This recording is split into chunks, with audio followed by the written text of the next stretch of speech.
こんにちは。ミニマリストになりたい私、もちです。今回は年末なので家中の捨て活をやってみたということで、すっきりとしたお家で新年を気持ちよく迎えるため、家中を見回り不要なアイテムを徹底的に処分していきたいと思います。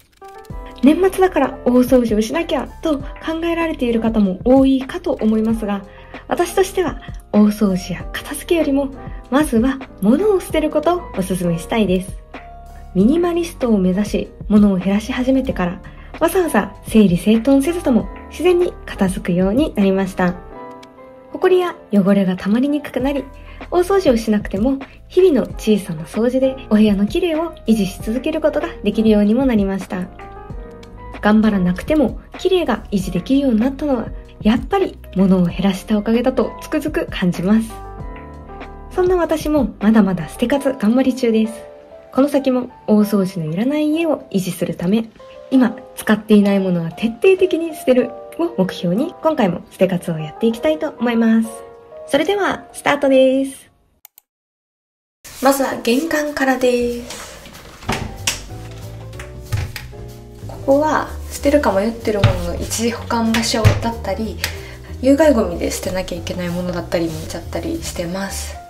今回一時保管場所で捨てるのがスマホのマイクですね。動画撮影用のマイクなんですが、あと最近スマホを買い替えてアダプターが合わなくなったので、こちらは処分します。で、これもマイクですね。せっかくならちょっと新しいものチャレンジしてみようかなと思って、インタビューとかできるような2つセットのマイク買ってみたんですが、あまりに音質が悪すぎて、結局前買ってたやつの同じものを買い替えたので、買ったばかりですごいもったいないなって思うんですけど、処分します。ハサミですね。100均で買ったやつなんですが、汚れとか好きになって古いものなので、これは処分することにしました。ハサミもうすでに2個あったので、1個処分しても大丈夫だなってことで手放します。あとはこれも捨てるか迷ってたんですが、除菌スプレーですね。この除菌スプレー多分4年前にゲットしたものなんですが、未だに使い切れてない。もはや除菌スプレーっていうより汚い水なんじゃないかって思うほど古いものだし、普段からも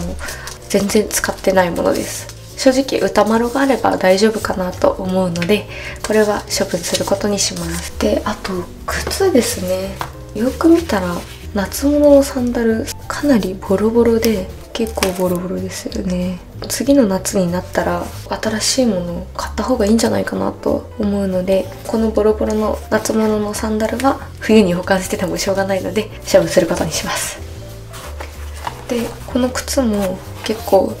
つま先とかがボロボロになってしまいました。多分雨の日とか水入ってきちゃうやつだと思います。かかととかも何回もお直しして大切に使ってきたんですけど、さすがにちょっとつま先の方がボロボロすぎて、靴底ももうなくなってきちゃってる。履き倒したのでこれは処分します。代わりに新しくアイボリーの靴を買いました。これオリエンタルトラフィックで買ったんですけど、ネットが付属でついてて、洗濯機とかでお洗濯できちゃうので、白でも怖がらず履けるパンプスですごい買ってよかったなと思います。ただ私歩き方がかなり悪いので、かかとすごいすり減らしちゃうんですよね。で、これはソールが交換できないタイプのものなので、結構1年ぐらいでダメになっちゃうかなとは思うんですけど、軽くて綺麗も簡単に維持できて、素材も特に夏とかで履くと季節感が出てすごいおしゃれで買ってよかったなと思ってます。なんでこれはワンインワンアウトって感じで、こちらのパンプスは処分します。ということで、玄関で処分するアイテムはこちらです。靴箱でこれとプラスして、あともう一つブーツあるんですが、もうこんなにすっきりしました。続いてはキッチンです。最近気になってたのが保冷剤なんですけど、5つもあるんですよね。前に保冷剤は1つしか持ちませんなんて言ってたことあると思うんですけど、なんか知らないんですけど5個になっちゃいました。なので私は保冷剤1個あれば大丈夫なので、残りの4つは処分してしまいたいと思います。キッチン下に収納している調味料も見ていきます。私リュウジさんの動画見るので結構味の素を使うんですけど、ちょっと残ってた詰め替えは今瓶の中でパンパンに入れ替えて使い切ったので、こちらの詰め替えのものは処分したいと思います。バニラエッセンスですね。これ一応11月4日で、もうさすがに賞味期限切れたか。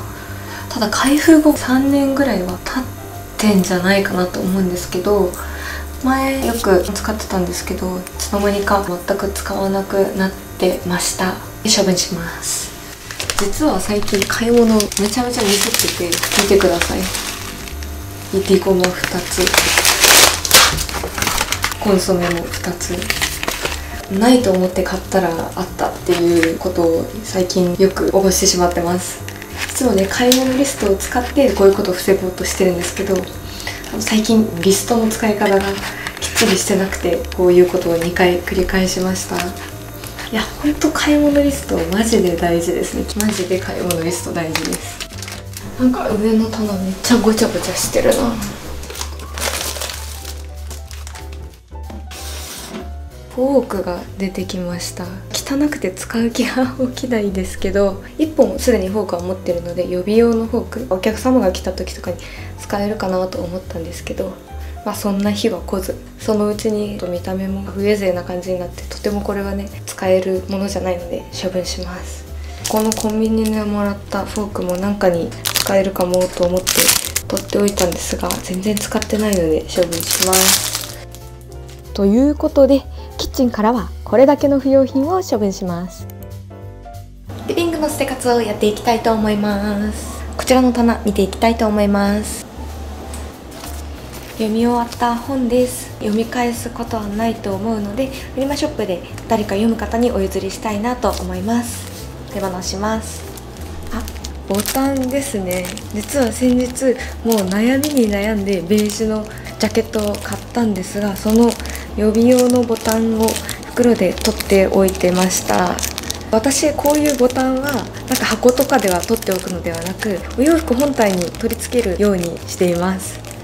でちょっと面倒くさくてずっとここに放置してしまったんですが、この後すぐにジャケットに取り付けてしまおうと思います。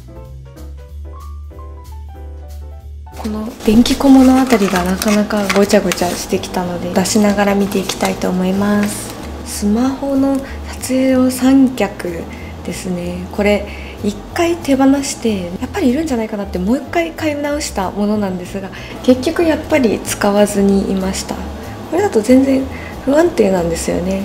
もう1回手放したいと思います。あとこちらですね。この SD カードの変換器なんですけれども、実は最近スマートフォンを変えまして、プラグタイプが変わったんですね。なのでこれは処分します。結構すっきりしました。続いてこちらのドレッサースペースを見ていきたいと思います。でまずはスマートフォンですね。 iPhone12 mini なんですが iPhone16 に買い替えましたので、こちらのミニは手放したいと思います。本当は買った時に下取りで出すのが一番楽な処分方法だと思うんですが、ちょうど編集中の動画があったので、それの移行がうまくいくか心配だったので下取りには出さずしばらく撮っておいてました。ですがなんかびっくりなんですが、これに移行作業した時、なんか編集中の動画とか全部全てそのままこっちに転送されてたんですよね。なんで何の心配もなく携帯の変更手続きが終わりました。下取りしとけば処分楽だったなと思ってます。でなんで携帯変えたかっていうと、私スマートフォンで動画編集やってるんですが、これがなかなか小さかったり、最近かなりバッテリーもダメになってきていたのでこっちに買い替えました。でも正直私動画編集やってなかったらこっちのちっちゃいミニの方がもう断然好きでした。多分買い替えなかったと思います。やっぱりこのミニのコンパクトさと軽さにはかなわないなと思ってて、本音を言えばアップルさんミニサイズ新作出してほしいです。いずれにせよ今はこの大きなスマートフォンになったおかげで動画編集うまくいってるので買い替えてよかったなと思ってます。本当に大好きな iPhone mini でしたが、お譲り先を探したいと思います。でライトニングケーブルがいらなくなったのでこちらも手放します。16にして良かったところといえばやっぱケーブルが統一になったところですね。いや本当に楽になりました。ということでこの2つは手放します。で続いては粉々のアイシャドウです。もうこれかれこれ2年近く使ってるのかな。もう毎日アイホールに塗ったくって、少なくなったらいつの間にかこうやって割れてしまいました。もう使いようがないので処分します。実はね、アイシャドウももう2年ぐらい使ってて、もうこの色なくなってるし、あとカラーは指で取るんですが、もう指で取れないぐらいメインカラーがなくなってしまったので、いいのがないかなって探しているところです。そんな中これが粉々になってしまったので、もうちょっと急いで買い替えなきゃって感じですね。でびっくりしたのが、これ2年ぐらいもう毎日使ってるんですが、それでもまだこんだけ使い切れないぐらいの量なんで、本当にたくさんのアイシャドウっていらないなって思いました。いいアイシャドウ急いで探したいと思います。2年間ずっとオレンジメイクやってきたので、次は気分を変えてちょっと大人っぽいベージュなメイクとか、そういうのにしようかなと今考えてます。こちらのてんこ盛りの洗面用具ボックスを見ていきたいと思います。日焼け止めですね。この夏使ったもので、冬になると日焼け止め使わないんですよね。体はお洋服着てるし、顔はこのメイクで使ってるのが日焼け止めになっているので、冬場は使わないです。もし使う機会があっても、こう詰め替えたちっちゃいボトルのやつにパンパンに入れて、でこちらもうほぼ空なので、もしも使うことがあったらこっちを使って、メインのこっちの大きいボトルの方は処分しようと思います。でこれも日焼け止めですね。スプレータイプの日焼け止めです。確かね、今年の夏じゃなくて絶対1年以上は経ってるんですよね。スプレータイプの日焼け止め、この夏1回も使わなかったんですよね。クリームの日焼け止めを塗ってスプレーの日焼け止めを塗るっていうのはめっちゃめんどくさいし、持ち歩くには重たいしっていうことで全然使わなかったです。本当は頭皮とかのね、日焼け防止に使うといいと思うんですけど、ちょっとめんどくささが勝ってしまって1年以上使わずに来てしまいました。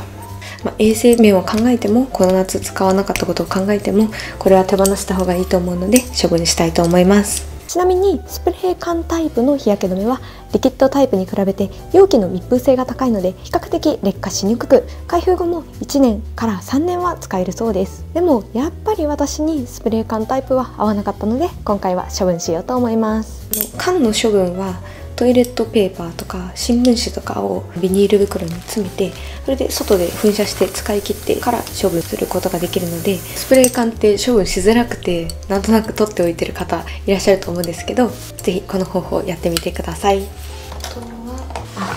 あとこれ脇汗防止のコロコロなんですけど、何年前に買ったのってくらい古い気がするんですよね。液体もほぼないけど、ちょっと衛生的にひどく危ないものをずっと使ってたなと思ったので処分したいと思います。また春とかになったらきっと必要になると思うので、その時に新しく買い直そうと思います。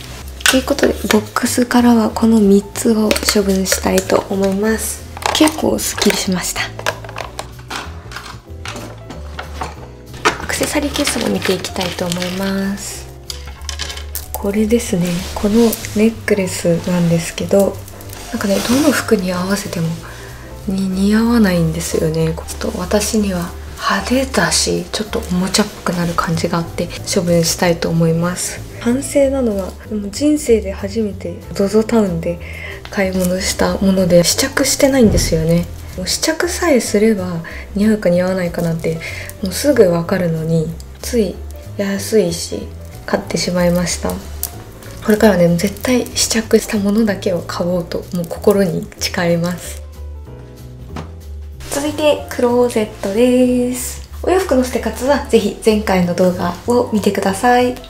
お洋服以外のものも結構あるので、そちらを見ていきたいと思います。私今回このブランドバッグ2つをついに手放しちゃいたいと思います。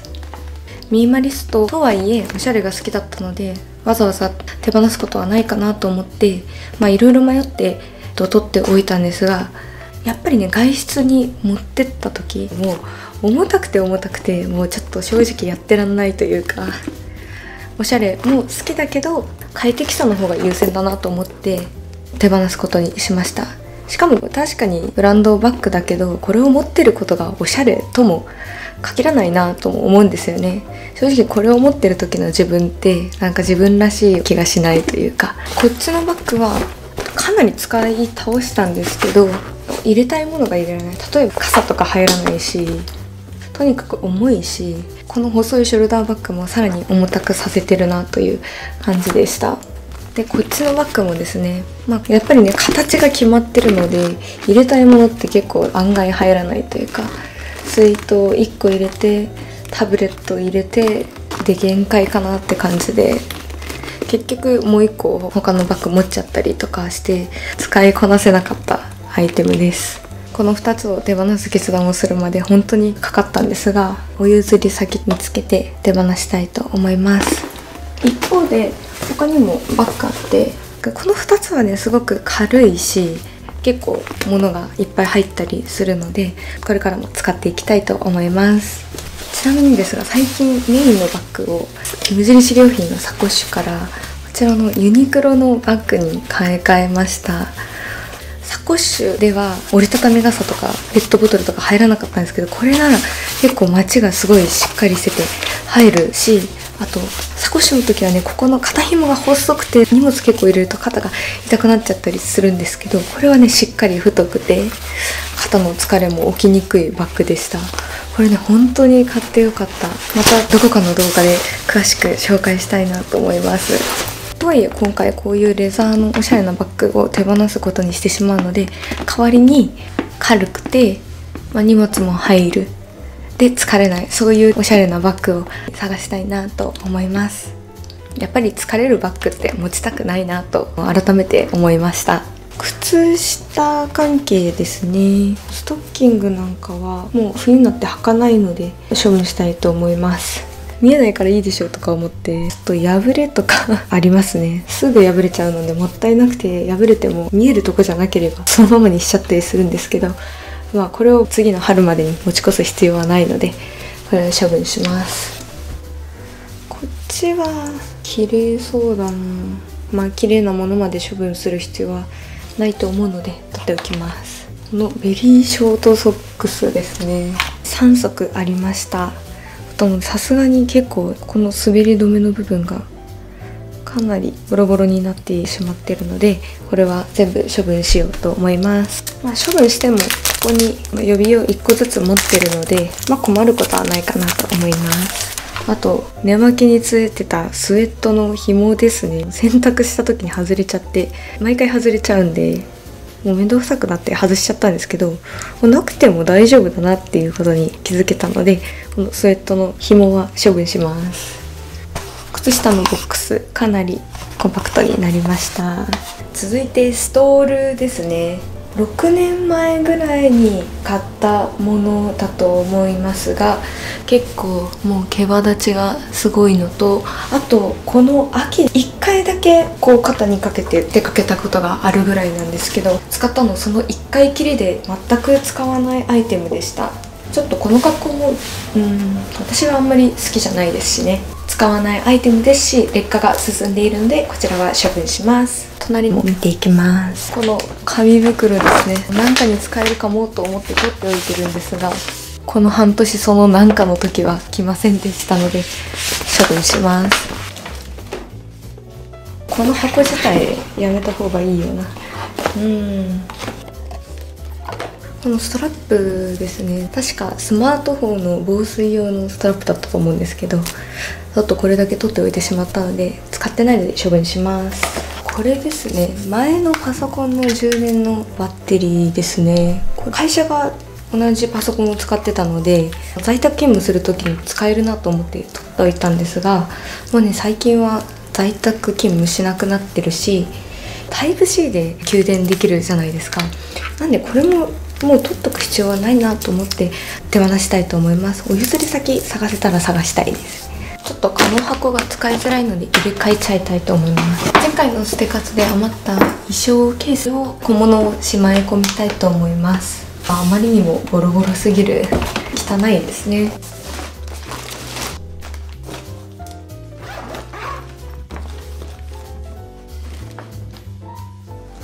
実家から持ってきた古い紙箱は処分します。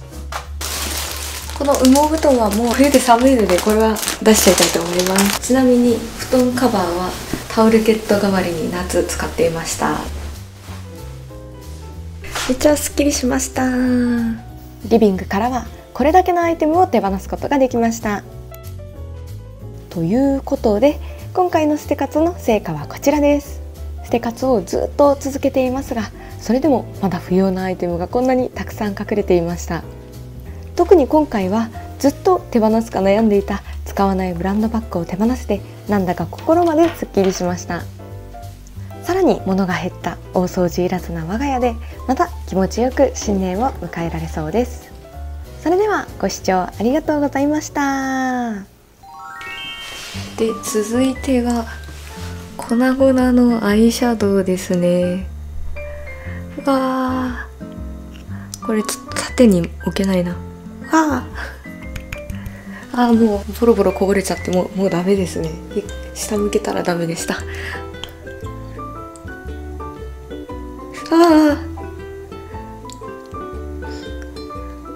粉々のアイシャドウです。